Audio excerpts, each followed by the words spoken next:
Whew, here's everything you missed while we were on the clock. A black family refuses to back down after a court allows a railroad to seize their land. Republican bill tightens federal Medicaid funding for sanctuary states. Judge orders agencies to restore web pages and data removed following Trump's many executive orders. Trump official who advocated for the sterilization of low-quality individuals later appointed to a top government position by Marco Rubio. The DOGE cuts over $100 million in DEI funding at the Education Department. OpenAI's founder calls must offer ridiculous. CFPB's heads of supervision and enforcement resign after the stop work order. Trump's FBI nominee accused of orchestrating staff purge before his official appointment. Trump's proposed tariffs on Canadian oil could raise U.S. gasoline prices starting next month. Yeezy.com vanishes after Shopify cites violation of terms by Kanye West. Major U.S. grocers recall canned tuna over botulism concerns. The U.S. Border Czar dismisses Pope Francis' criticism of deportations. The Justice Department charges 2 individuals in a cybercrime operation. Religious groups sue Trump administration over immigration arrest policies. Steve Bannon pleads guilty in border wall funding case. Students sue the Department of Education over alleged access to confidential data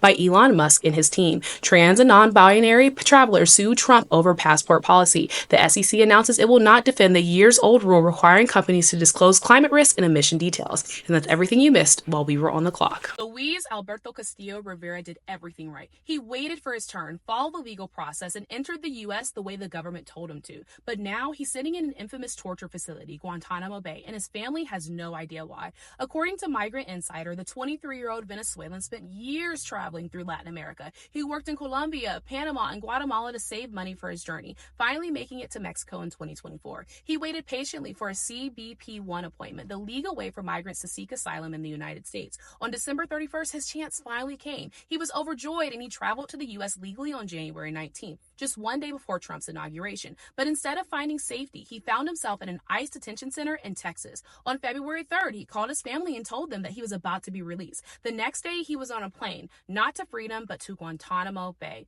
His family only found out when DHS posted photos online of detainees at the military base. Guantanamo Bay is usually for people accused of terrorism or gang ties. It's literally where they torture people. This is not for people that are asylum seekers, and honestly, it should be shut down. His family says that ICE claimed that his tattoos, which were an Air Jordan tattoo and a tattoo of a crown, meant that he was a gang member, but they say he's not a gang member. This is just part of his style. This isn't the first time immigration officials have falsely linked tattoos to gang membership either. A 2020 ACLU report found that agents have a history of wrongfully accusing migrants based on body art, even when the designs have nothing to do with crime. To make things even stranger, ICE's official records still show him in El Paso, even though photos prove he's at the torture facility in Guantanamo Bay. So now his family is demanding answers and calling for his release. Hey, did y'all hear about that case where a Georgia court recently ruled that a railroad company can seize a black couple's private land through eminent domain, land that has been in their family for generations, and doing this despite strong opposition from the landowners? Blaine and Diane Smith, who have been fighting this decision for almost 2 years, were disappointed but not surprised by this ruling, and now they're taking their case all the way to the Georgia Supreme Court.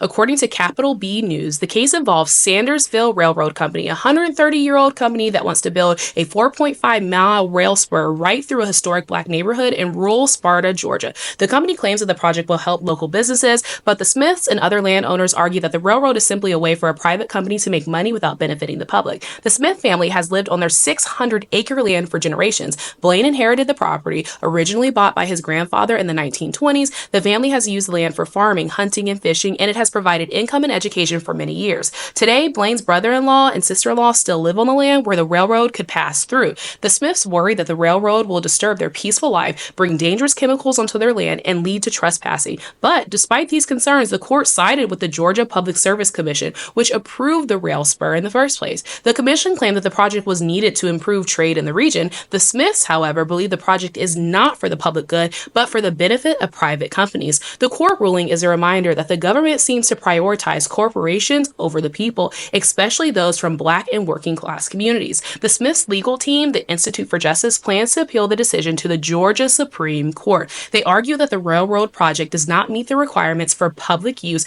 under the U.S. and Georgia constitutions. The Smiths fight is part of a bigger issue where corporations use eminent domain to take land from people who have lived on it for generations. But they got the right one this time because the Smiths are determined to keep fighting to protect their land and their family's future. This case, though, raises an important question. When will the government stop protecting private companies and corporations and start protecting the rights of the people? The Smiths and many others voters are still waiting on an answer. A new voting law could make it much harder for millions of American women to register to vote. The Safeguard American Voter Eligibility Act, or the SAVE Act, introduced by Republican Representative Chip Roy, would require people to show certain documents proving U.S. citizenship when registering to vote. According to Newsweek, the law does not accept proof of name changes like a marriage certificate as valid identification. This means that many married women whose birth certificates don't necessarily match their current legal names could struggle to register. 69 million married women in the U.S. have changed their legal name after marriage, according to the Center for American Progress. If their birth certificate does not match their current name, they could be blocked from registering unless they have a passport, which nearly 146 million Americans do not have. It's important to note that voter fraud is already rare. Supporters of the SAVE Act claim that it will stop non-citizens from voting, but voting as a non-citizen is already legal, and the U.S. has strict safeguards in place, such as Social Security number checks during registration, voter ID laws in many states, matching voter rolls with federal databases. According to Newsweek, an audit of Georgia's voter rolls in 2024 found that just 20 non-citizens out of 8.4 million voters tried to vote. That's like 0.00024%. All were reported to law enforcement and none affected the election. This bill would hurt voters in states with low passport ownership. The 7 states with the fewest passports are West Virginia, Mississippi, Alabama, Arkansas, Kentucky, Louisiana, and Oklahoma, all who voted for Trump in 2024.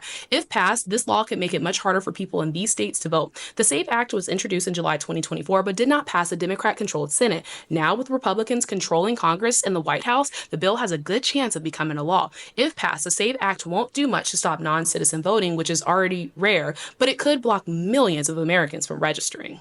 On day 11 of Black History Month, we celebrate and honor A. Philip Randolph. A. Philip Randolph was a leader who fought for fair wages, workers' rights, socialism, and racial equality, and better pay. He thought that African Americans and all workers deserve fair treatment. He spent his life fighting for justice. Randolph was born on April 15, 1889 in Crescent City, Florida. His father was a minister, and he grew up in a family that valued education. He studied at the Cookman Institute in Jacksonville, Duval, and in 1911, he moved to Harlem, New York, where he was inspired by the ideas of W.E.B. Du Bois.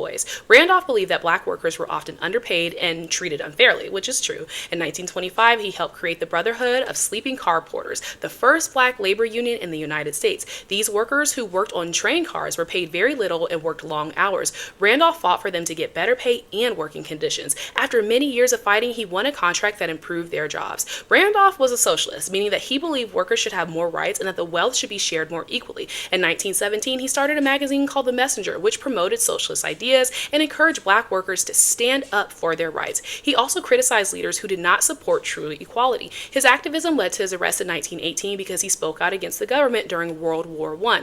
Randolph also fought for racial justice. In 1941, he threatened to lead a march in Washington, D.C. to protest discrimination in defense jobs. President Franklin Delano Roosevelt responded by signing Executive Order 8802, which banned discrimination in war industries. In 1963, Randolph helped organize the famous March on Washington, where Dr. Martin Luther King Jr. gave his famous I Have a Dream speech. This march pushed for civil rights laws that would help black Americans gain equality. Randolph continued to fight for workers and civil rights. In 1964, he was awarded the Presidential Medal of Freedom. He later helped start the A. Philip Randolph Institute, which still works to improve workers' rights today. He passed away in 1979 at the age of 90 years old.